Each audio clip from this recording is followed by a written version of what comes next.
of his earlier deeds are not getting as much attention. Last year, in an interview, Joe bragged about getting Ukraine's general prosecutor fired. He says he was standing up to corruption. I had gotten a commitment from Poroshenko. They would take action against the state prosecutor, and they didn't. I said, I'm telling you, you're not getting $1 billion. I said, you're not getting $1 billion. I'm going to be leaving here. And I think it was, 6 hours? I looked, I said, I'm leaving in 6 hours.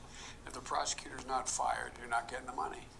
Oh, son of a got fired. And they put in place someone who was solid at the time. Well, it just so happens that the general prosecutor was investigating an energy firm in which Joe Biden's son, Hunter Biden, was heavily invested. Burisma Holdings is an energy corporation in Ukraine, and Hunter Biden, the son of the former vice president, has made a rather handsome profit from it, especially in the aftermath of the 2014 events in Ukraine, in which pro-EU forces took power. That prosecutor was looking into 3 different instances of foul play from Hunter's cash cow.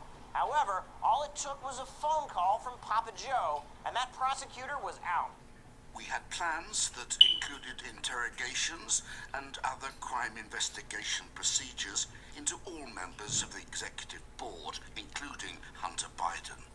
Members of the board obtained funds as well as another US-based legal entity, Rosemont Seneca Partners, LLC, for consulting services. One might argue that perhaps Joe Biden had no idea about his son's financial interests. They say he's the vice president. Perhaps he was too busy running the country to pay attention to his son's finances. However, if he watched any American media, he couldn't have missed it.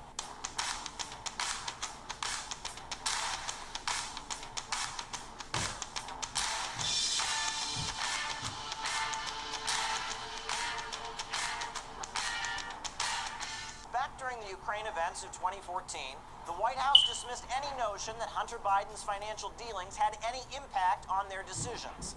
I'm wondering if the State Department has any concerns or any thoughts about the Vice President's son joining the board of directors of this Ukrainian gas company. No, he's a private citizen. So, as reels and reels of video show that Joe Biden has some pretty strange proclivities, and more women come forward saying they do not appreciate his affection, at this point it's pretty clear that Joe has some even stranger skeletons in his closet that he would like to keep buried.